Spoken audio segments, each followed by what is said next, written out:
Assalamualaikum warahmatullahi wabarakatuh. Perkenalkan, nama saya Lita Herlita.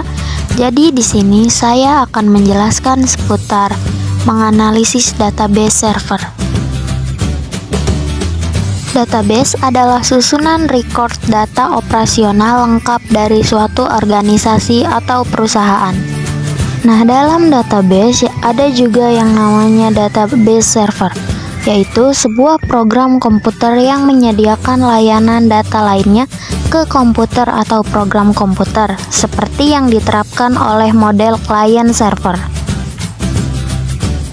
Fungsi dari database server yaitu untuk mengambil dan menyimpan sebuah data sesuai dengan permintaan pada aplikasinya.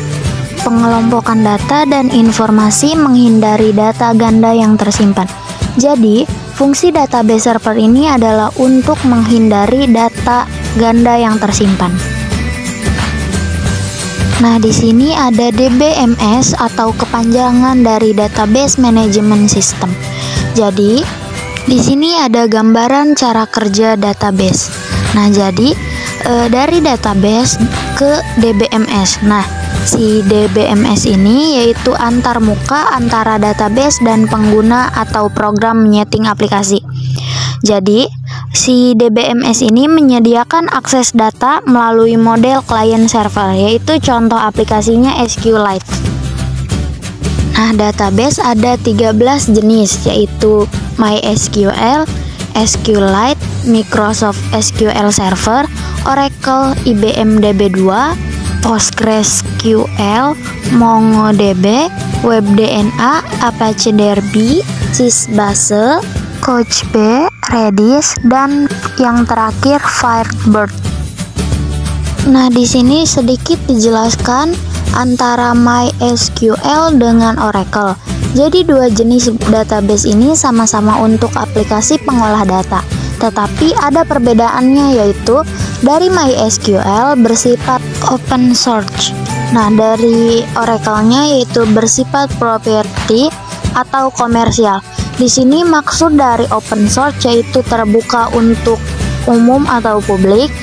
Nah, kalau komersial yaitu untuk pribadi. Jadi kayak kalau dari sebuah aplikasi untuk yang premium dan tidak. Nah, berikut ada tampilan aplikasi Oracle dan MySQL. Nah, berikut ini ada gambaran atau cara kerja dari MySQL. Jadi yang pertama, si klien mengirimkan request kepada server. Nah, dari server ini akan dieksekusi atau diproses. Setelah itu, data yang sudah terproses akan dikirimkan kembali ke layar klien. Jelaskan alasan pentingnya menggunakan database. Nah, jadi di sini ada pendapat. Karena semisal layanan jaringan dari komputer database disalurkan kepada komputer lain dengan kode program yang sudah ditentukan dan harusnya dengan database server tanpa harus mengganggu pengguna lain.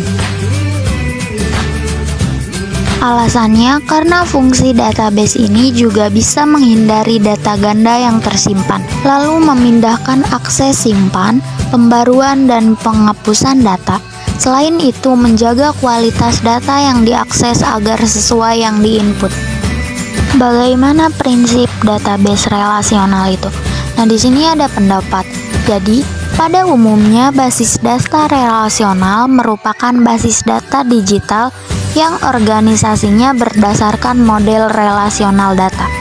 Berbagai sistem perangkat lunak yang digunakan untuk menjaga hubungan antar basis data dikenal dengan sistem manajemen basis data relasional.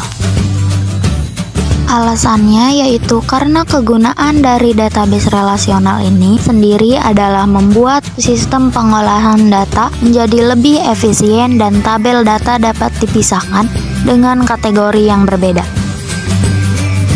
Nah, di sini ada gambaran atau cara kerja dari database relasional. Jadi, database relasional ini kayak membagi-bagi sebuah data untuk lebih simpel. Nah, contohnya yaitu dibuat berlevel. Jadi, kayak level 1, level 2, level 3. Atau seperti dikelompokkan masing-masing. Sekian dari saya. Wassalamualaikum warahmatullahi wabarakatuh.